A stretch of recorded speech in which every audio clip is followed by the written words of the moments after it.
अब जो है राजनीतिक सिद्धांत की समझ में जो कि बीपीएससी 101 है, उसके प्रथम इकाई राजनीतिक सिद्धांत क्या है, दो दृष्टिकोण, मानक और अनुभवजन्य। इसका जो परिचय के बाद टॉपिक आता है, उसमें आता है कि राजनीतिक सिद्धांत और अन्य समानार्थी शब्द, अन्य पारस्परिक शब्द, ठीक है।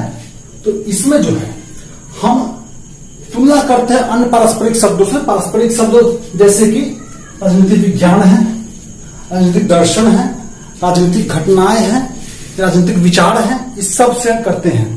तो अब सबसे पहले जो है हम लोग देखते हैं राजनीतिक विज्ञान और राजनीतिक, ठीक है ना, और राजनीतिक दर्शन में क्या अंतर है। तो सबसे पहले जो है जब राजनीतिक सिद्धांत जो है नया नया शुरू हुआ है, राजनीतिक सिद्धांत और राजनीतिक विज्ञान में अंतर कर रहे हैं, तो अभी नया शुरू हुआ है, पहले से इसकी पढ़ाई नहीं होती थी। जब ये शुरू हुआ तो देखा गया कि ये विषय का जो राजनीति संबंधित विषय है उसका एक क्रमबद्ध अध्ययन है, ठीक है ना। तो क्रमबद्ध अध्ययन है और ये भी माना गया कि चूंकि राजनीति शास्त्र एक साइंस है और साइंस बिना थ्योरी के नहीं हो सकता, ठीक है। इसलिए इसको राजनीतिक सिद्धांत को राजनीतिक विज्ञान का पर्याय मान लिया गया। लेकिन आगे चल के हम देखते हैं कि राजनीतिक सिद्धांत अपने आप में पूरा राजनीतिक विज्ञान नहीं है, बल्कि उसका एक पार्ट है। उससे बहुत मामलों में ये राजनीतिक विज्ञान से अलग एक चैप्टर बनता है। लगता है कि राजनीतिक विज्ञान से अलग एक शाखा हो, ऐसा आपको देखने को मिलेगा। जैसे में यहां पर है कि राजनीतिक विज्ञान राजनीतिक घटनाओं और संस्थानों और वास्तविक राजनीतिक व्यवहार पर दार्शनिक या नैतिक मानदंड को दर्शाता है, ठीक है ना। राजनीतिक विज्ञान जो होता है वो क्या होता है कि राजनीतिक घटना और संस्थान या वास्तविक राजनीतिक व्यवहार पर जो दार्शनिक या नैतिक मानदंड को दर्शाता है, ठीक है। जबकि राजनीतिक सिद्धांत में क्या होता है, राजनीतिक सिद्धांत जो है इतिहास में हो चुकी घटनाओं, वर्तमान में हो रही समस्याओं और साथ ही साथ दार्शनिक चिंतन को मिलाकर एक नया सिद्धांत बनाता है।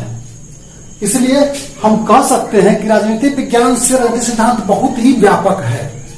साथ ही राजनीतिक विज्ञान जो होता है वो अपने आप में समाज की घटनाओं को जो वास्तविक रूप से हो रही है, व्यवहारिक रूप से हो रही है, ठीक है ना, वो राजनीतिक संस्थान, राजनीतिक घटना और अन्य घटना जिससे मानव प्रभावित हो रहा है उसका वर्णन करता है।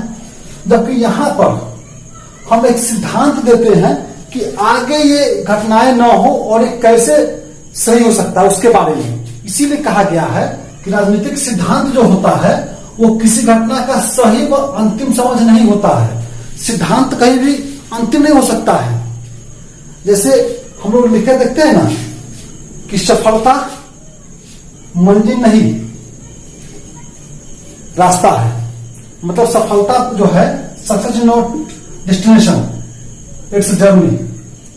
सफलता अपने आप में एक मंजिल नहीं है, वो एक जर्नी का पार्ट है। आप सफल होते हैं, उसका फिर आगे से नई सफलता के लिए आपके पास ऑप्शन रहता है, आपको फिर से कुछ करना होता है। तो उसी तरह से सिद्धांत में क्या होता है कि एक घटना के बाद आपका सिद्धांत तो पूरा नहीं होता, फिर आगे से कुछ करना बचा रहता है, ठीक है।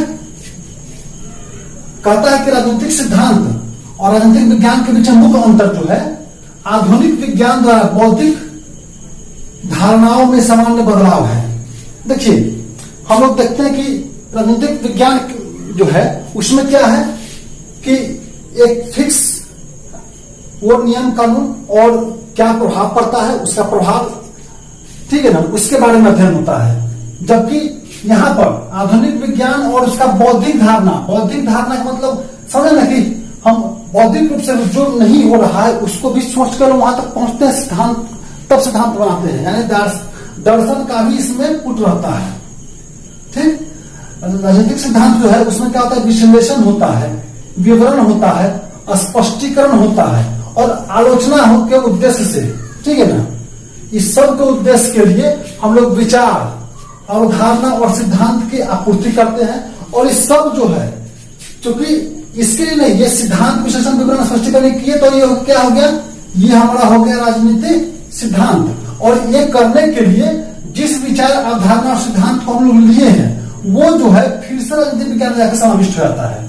इसलिए हम ये कह सकते हैं कि राजनीतिक विज्ञान और राजनीतिक सिद्धांत जो है एक दूसरे का पूरक है, ठीक है ना, लेकिन एक दूसरे का पर्याय नहीं है।